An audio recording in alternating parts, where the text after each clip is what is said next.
नमस्कार, आप देख रहे हैं द क्रेडिबल न्यूज। मैं हूं शालिनी। अभी हाल फिलहाल में डोनाल्ड ट्रंप ने एक बार फिर अपना मुंह खोला था और भारत के खिलाफ जहर उगला था। ट्रंप ने भारत चीन को सीधा नर्क बोल दिया था। ट्रंप भाई साहब का लॉजिक ये था कि लोग अपने नर्क जैसे देशों को छोड़कर अमेरिका सिर्फ इसलिए भाग रहे हैं ताकि वहां बच्चा पैदा कर सके और फिर बर्थ राइट सिटीजनशिप के बहाने अपने पूरे कुनबे को अमेरिका के अंदर सेट कर ले। ट्रंप के इस बात के बाद इंडिया में भी बवाल मचा और इस पूरे मुद्दे को लेकर विपक्ष ने मोदी सरकार को घेरना शुरू कर दिया। लोग पूछ रहे हैं कि भैया जिस सरकार का डंका पूरी दुनिया में बजता है, वो ट्रंप के इस नर्क वाले बयान पर इतनी चुप्पी क्यों साधे हुए हैं? क्या सारा जोश सिर्फ और सिर्फ चुनावों के लिए ही रहता है? वहीं जहां इन तमाम चीजों पर अभी इंडिया के अंदर बवाल मचा ही हुआ था, वहीं दूसरी ओर बीजेपी के एक बड़े नेता राम माधव का एक वीडियो वायरल हो गया। वीडियो देखकर ऐसे लग रहा है जैसे वो अमेरिका के सामने हाथ जोड़कर गुहार लगा रहे हो, वो कह रहे हो कि अरे हुजूर, हमने आपके कहने पर ईरान से तेल लेना बंद कर दिया, रूस से नाता तोड़ दिया, 50% टैक्स भी हंसते हंसते सह लिया और तो और इस चक्कर में अपने देश के विपक्ष की गालियां भी खाई। इतनी वफादारी के बाद भी आप हमें नर्क बोल रहे हैं। आखिर हमारी सेवा में क्या कमी रह गई थी? सोशल मीडिया पर लोग राम माधव के इस बयान को बेहद शर्मनाक बता रहे हैं और उसके बाद ये भी कहा जा रहा है कि अब बीजेपी इस बयान पर क्या कहेगी।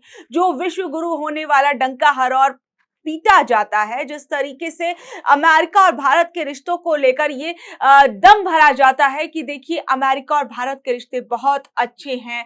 मोदी जी और ट्रंप की बातचीत को लेकर तमाम तरह की बातें मीडिया के अंदर होती रहती हैं। तो क्या अब जो है राम माधव के इस बयान पर भी चर्चा की जाएगी? क्या राम माधव के बयान पर भी कोई सफाई आएगी?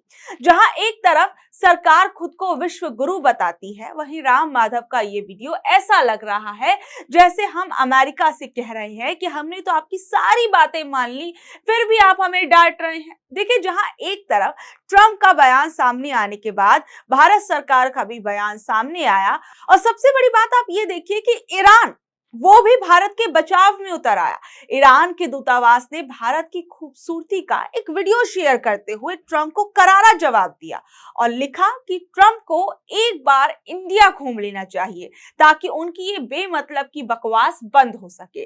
भारतीय लोग अब सोशल मीडिया पर कह रहे हैं कि जो काम हमारे नेताओं को करना चाहिए था, वो ईरान कर रहा है। हालांकि विदेश मंत्रालय के प्रवक्ता रणधीर जायसवाल ने ट्रंप की टिप्पणी को गलत और खराब लहजे वाली बता दिया। लेकिन कुल मिलाकर आप समझ सकते हैं कि एक तरफ ट्रंप की बदजुबानी है, दूसरी तरफ विपक्ष का झुकने वाली सरकार का नैरेटिव और बीच में राम माधव का ये बयान इस वक्त सोशल मीडिया पर हलचल मचाए हुए है। और सबसे बड़ी बात आप ये देखिए कि जहां एक तरफ ये पूरा बवाल मचा हुआ था, ट्रंप का एक घटिया बयान जो है वो भारत को लेकर सामने आता है, वहीं राम माधव का वीडियो सोशल मीडिया पर तैरने लगता है। इस बीच में भारत को लेकर एक और बड़ी खबर सामने आती है। दरअसल 21 अप्रैल को मुंबई में रिजर्व बैंक के दफ्तर में एक बड़ी मुलाकात हुई। ये मुलाकात आईएमएफ की बड़ी अधिकारी गीता गोपीनाथ और हमारे आरबीआई गवर्नर की थी। कहने को तो ये एक शिष्टाचार भेंट थी, लेकिन गीता गोपीनाथ ने जो बातें कही, उन्होंने सरकार के माथे पर चिंता की लकीरें खींच दी हैं और उन्होंने साफ कहा कि ईरान और खाड़ी देशों में जो तनाव चल रहा है, उससे भारत की मुसीबतें बढ़ने वाली हैं। और ये मुलाकात सिर्फ एक मीटिंग नहीं बल्कि एक अलार्म है जिसे हमारी सरकार पिछले 10 साल से नजरअंदाज कर रही है। दरअसल जनवरी 2026 में दावोस के एक बड़े सम्मेलन में जब हमारे मंत्री अश्विनी वैष्णव ये कह रहे थे कि भारत 2028 तक दुनिया की तीसरी सबसे बड़ी ताकत बन जाएगा, तब गीता गोपीनाथन ने उन्हें आईना दिखाया था और कहा था कि सर, आपकी ग्रोथ मशीनों से आ रही है, इंसानों से नहीं आ रही। इसे उन्होंने 3J की चुनौती कहा था। जमीन यानी जमीन अधिग्रहण के कानून इतने ज्यादा उलझे हुए हैं कि काम शुरू ही नहीं हो पाता। जहन यानी लेबर। हमारे युवाओं के हाथ में हुनर नहीं है जिससे रोजगार बढ़े। जस्टिस, अदालतों में केस इतने ज्यादा पेंडिंग रहते हैं, इतने लंबे खिंचते हैं कि कारोबार करना मुश्किल हो जाता है। सीधा मतलब यह है कि जब तक ये तीनों चीजें ठीक नहीं होंगी, विकसित भारत सिर्फ एक नारा बनकर रह जाएगा। अक्सर सरकारें जीडीपी का ढोल पीटती हैं, लेकिन सच तो यह है कि असली तरक्की इस बात से मापी जाती है कि एक आम आदमी साल में कितना कमाता है। 2014 में एक औसत भारतीय की आय लगभग $1540 थी, जिसे आप भारतीय रुपए में समझ सकते हैं कि 1.5 लाख रुपए के करीब, जो आज $2800 के करीब है। यानी 10-12 साल में सिर्फ $1300 की बढ़त हुई है। चौंकाने वाली बात तो यह है कि 1990 में जब हम बांग्लादेश से बहुत आगे थे, लेकिन आज बांग्लादेश $3100 यानी हमसे ज्यादा कमा रहा है। वियतनाम और इंडोनेशिया जैसे देश भी हमसे आगे हैं, वो भी हमसे ज्यादा बाजी मार रहे हैं। हमारी अर्थव्यवस्था उस धावक की तरह है जो मैदान में उतरने से पहले ही हाफने लगा है।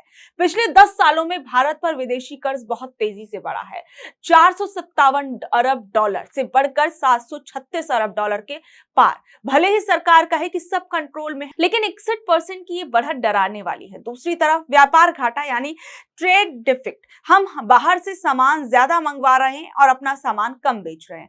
2014 में घाटा 8 लाख करोड़ था, जो कि अब 24 लाख करोड़ हो गया। यानी आत्मनिर्भर भारत के दावों के बीच हमारे विदेशों पर जो निर्भरता है वो 3 गुना बढ़ गई है।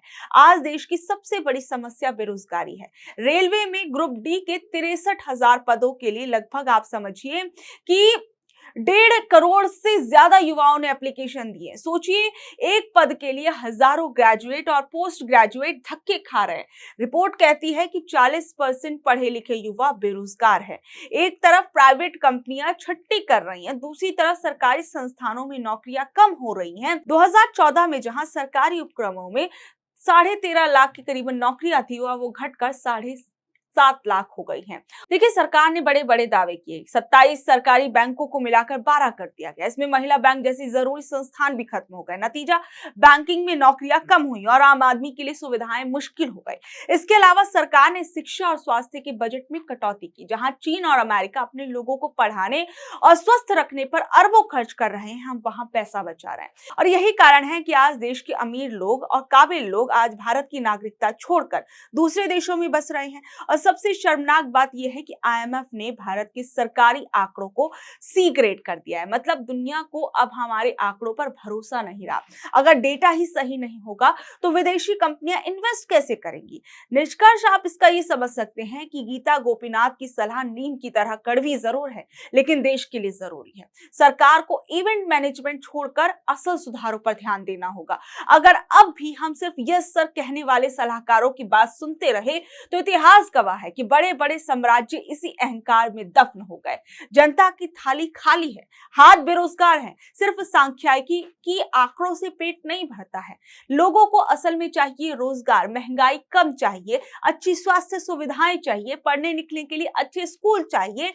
लेकिन जिस तरीके से इन तमाम चीजों को हम पिछले 10 से 12 सालों के अंदर देख रहे हैं, इनकी स्थितियां जिस तरीके से गिरती हुई नजर आई हैं, वो अपने आप में बेहद सोचने वाली बात है। बहरहाल, आप लोग इस खबर पर क्या कुछ कहेंगे, नीचे दे कमेंट बॉक्स में अपनी राय जरूर बताइएगा। और ऐसे ही अपडेट से जुड़े रहने के लिए देखते रहिए द क्रेडिबल न्यूज। मैं हूं शालिनी, धन्यवाद।